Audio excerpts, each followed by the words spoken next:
Bismillah, mari kita lanjutkan ngaji filsafat kita. Tema kita malam hari ini filsafat kebahagiaan. Sebenarnya sebelum hedonisme aliran kedua ini muncul duluan, cuma tak taruh belakangan. Eudaimonisme. Jargonnya, ini jargon dari Aristoteles.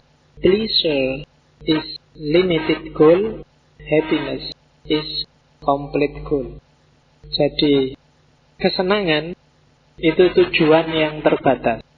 Kebahagiaan itu tujuan yang komplit, utuh.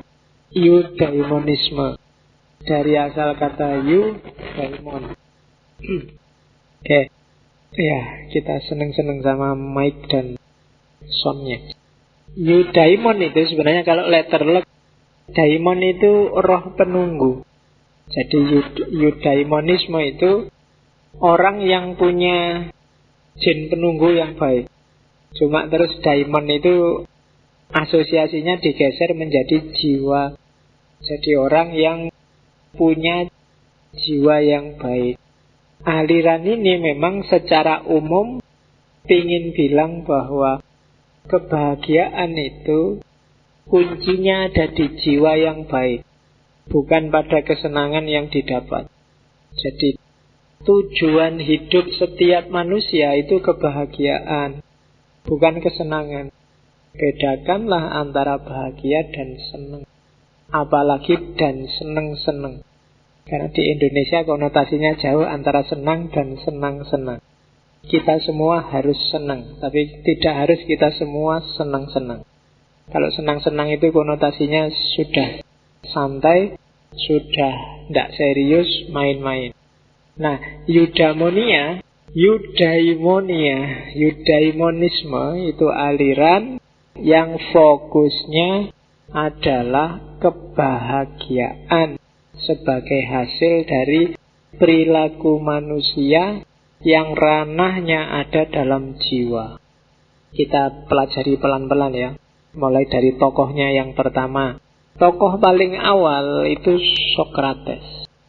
Tadi saya bilang tujuan hidup manusia itu kebahagiaan. Itu dari Socrates yang jelas. Cuma kebahagiaan itu tidak diperoleh dari senang-senang, tapi diperoleh dengan kita melakukan keutamaan, arate. Dan untuk tahu keutamaan, ya kita butuh pengetahuan yang benar. Jadi keutamaan itu hubungannya dengan pengetahuan yang benar. Berarti apa? Bahagia atau tidak, itu kuncinya adalah kita bisa mikir yang benar enggak. Kalau kita enggak bisa mikir secara benar, ya kita enggak akan bahagia. Katanya Socrates, orang yang tahu kebenaran pasti dia bermoral. Dan orang yang bermoral pasti dia bahagia. Ini rentetannya agak panjang. Pak, kan banyak Pak orang pinter tapi tidak bermoral. Pasti dia tidak bahagia kalau begitu. Kenapa tidak bahagia? Karena pengetahuannya tentang kebenaran tabrakan dengan praksis hidupnya. Pasti dia tidak akan bahagia. Jadi pengetahuan yang benar, perilaku yang benar, baru dari situ lahir kebahagiaan. Tanpa pengetahuan yang benar, tidak mungkin perilaku jadi benar. Dan tanpa perilaku yang benar, tidak mungkin nanti ada kebahagiaan. Kalau ada orang pinter, tahu mana benar mana salah, yang dilakukan kok yang salah, dia tidak akan ketemu kebahagiaan. Karena hidupnya sendiri sudah paradok. Sekaya apapun orang, kalau itu hasil korupsi, jangan mimpi dia bisa tentram, tenang, bahagia. Kenapa? Karena ini tabrakan sama gaya hidupnya sendiri. Makanya kan kalau di Islam kan diwanti-wanti benar itu. Jangan sampai sedikit pun ada barang haram yang masuk dalam hidupmu. Bukan apa-apa. Kamu akan jauh dari kebahagiaan.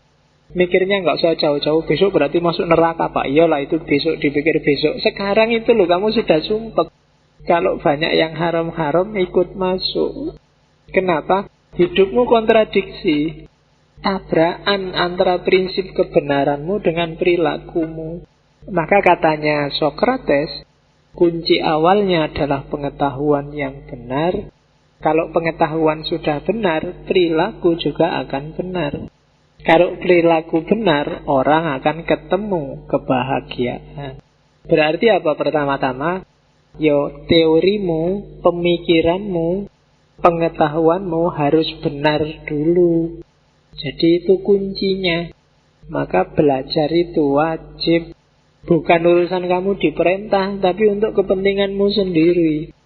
Semakin luas wawasanmu, semakin dalam pengetahuanmu, akan semakin bagus perilakumu. Harusnya begitu. Kalau tidak begitu, pasti kamu tidak akan ketemu kebahagiaan. Karena kamu tidak menetapi keutamaan versimu sendiri. Kamu tahu itu bagus, baik, penting, tapi kan nggak jalan dalam hidupmu. Itu kan ada kontradiksi. Kamu sering galau sendiri, sumpek sendiri kalau sudah masuk wilayah itu.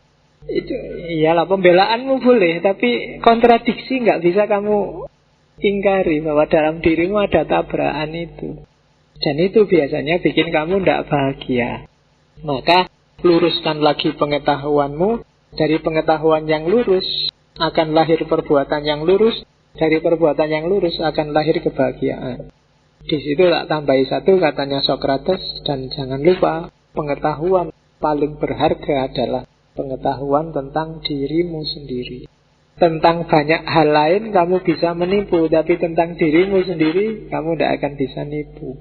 Kalau rumusnya di Sokrates kan know yourself, kenali dirimu.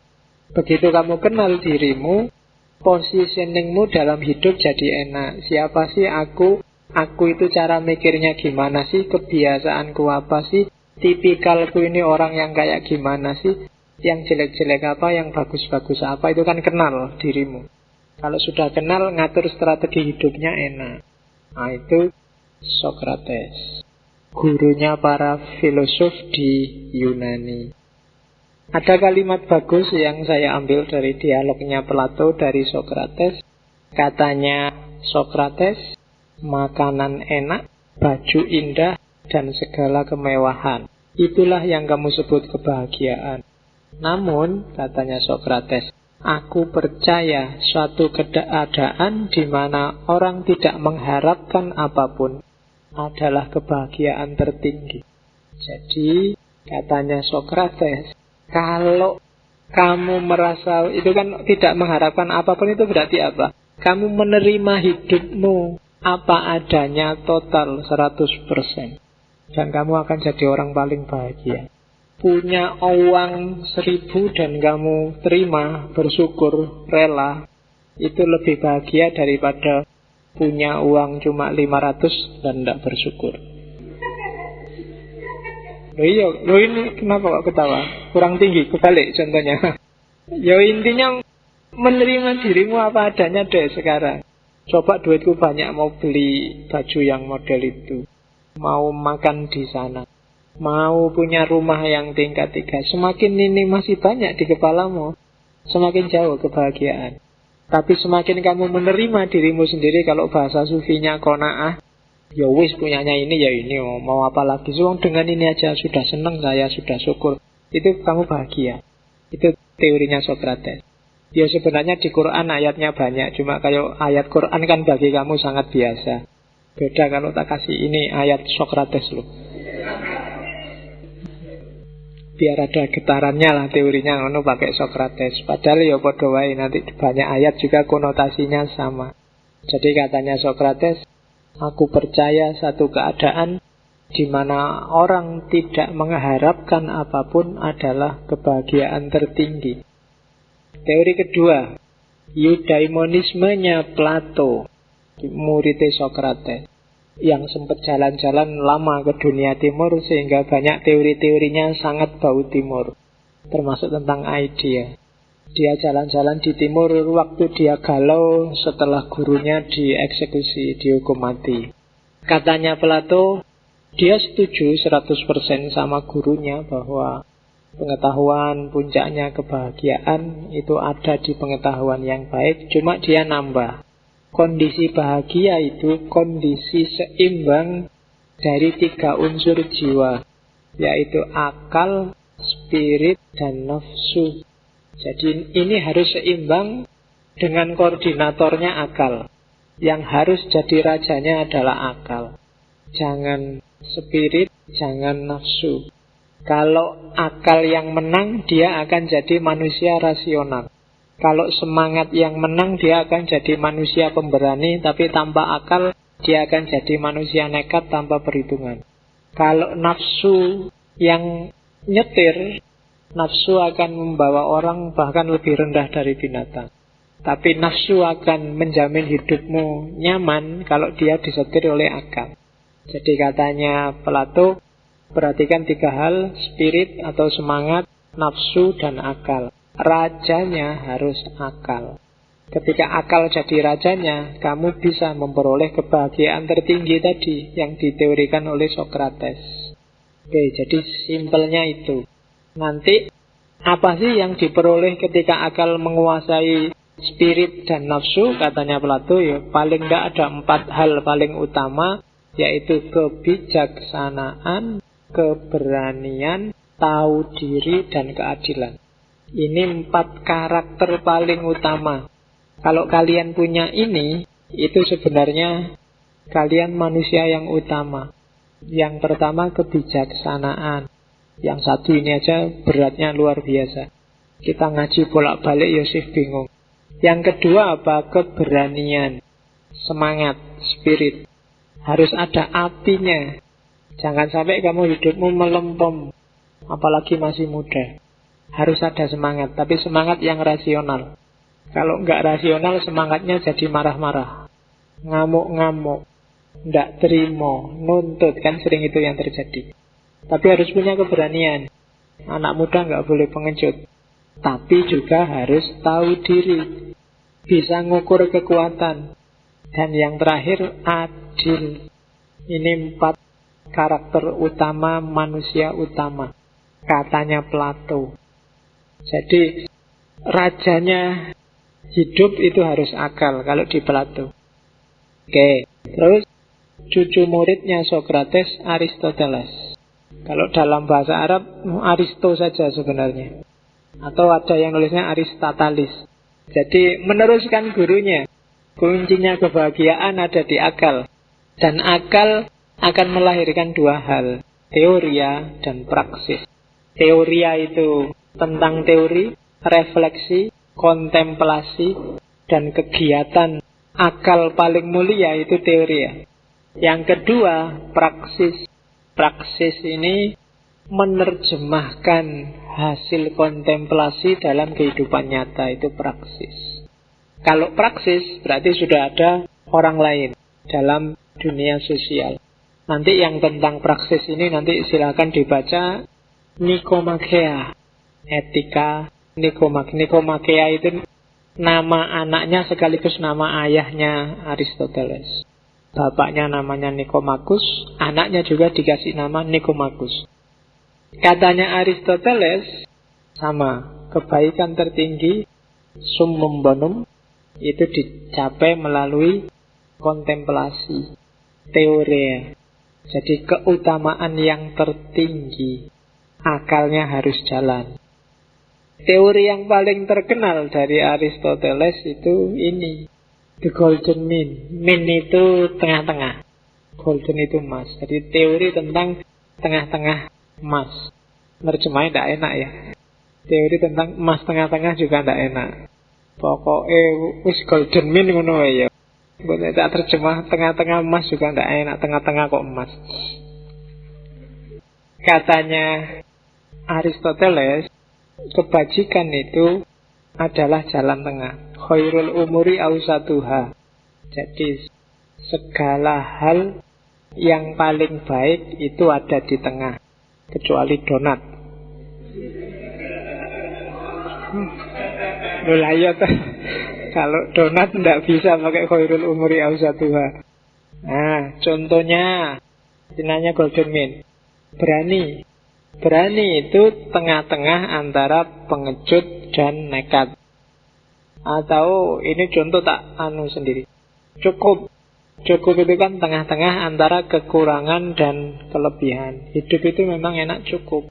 Atau hemat. Hemat itu golden mean dari pelit dan boros. Atau percaya diri. Percaya diri itu golden mean dari sombong dan minder. Kalau kamu merasa minder berarti kamu belum golden mean.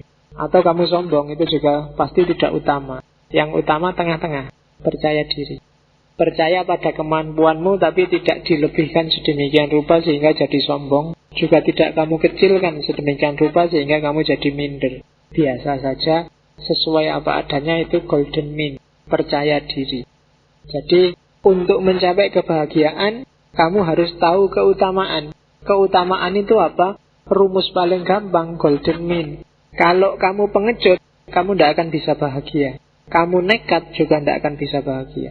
Yang mungkin kamu ketemu bahagia di berani. Kamu kekurangan tidak akan bahagia. Kelebihan juga biasanya sumpek. Cukup, itu lebih nyaman. Nah, itu teorinya Aristoteles, golden mean. Jadi kebajikan adalah titik tengah antara dua perilaku ekstrim. Nanti eudaimonismenya Socrates itu kalau diringkas ada 4 poin berarti. Ini merumuskan teori guru-gurunya dan kakek gurunya. Jadi eudaimonisme itu pertama-tama sumbernya akal. Dengan akal, pahamilah siapa dirimu. Kalau kamu sudah kenal dirimu, apa potensimu, di mana kelebihan kekuranganmu, kembangkan, wujudkan potensi atau bakatmu. Kamu bisa apa? Wujudkan itu. Itu nanti sumbernya kebahagiaan. Terus, ambil manfaat dari pemenuhan bakat tadi. Mungkin kamu pinter nulis, ya nulislah. Ambil manfaat dari nulis. Syukur-syukur manfaatnya nggak cuma buat kamu, tapi juga buat orang lain.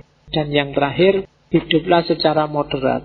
Dengan pola ini, kamu akan bahagia. Kenapa Pak kok tidak mengenali diri? Ya kalau kamu tidak kenal dirimu sendiri, kamu juga tidak ngerti apa yang bikin kamu bahagia, apa yang bikin kamu nyaman. Kenapa harus kenal potensi Pak? Ya kamu bahagia itu kan karena memenuhi apa yang ada dalam dirimu. Bakat, yang bakatnya seni, kamu mengekspresikan seni, itu kan kebahagiaan. Yang bakatnya karate, kamu ikut karate, kebahagiaan. Yang bakatnya teknik kok kuliah tafsir, itu kan sumpek kamu.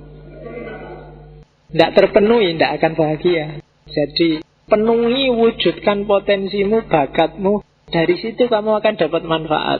Syukur-syukur manfaatnya nggak cuma untuk dirimu, tapi juga untuk orang lain. Dan yang terakhir, sesukses apapun kamu atau segagal apapun kamu, hiduplah secara moderat. Itu teori eudaimonisme. Dengan ini kamu akan bahagia.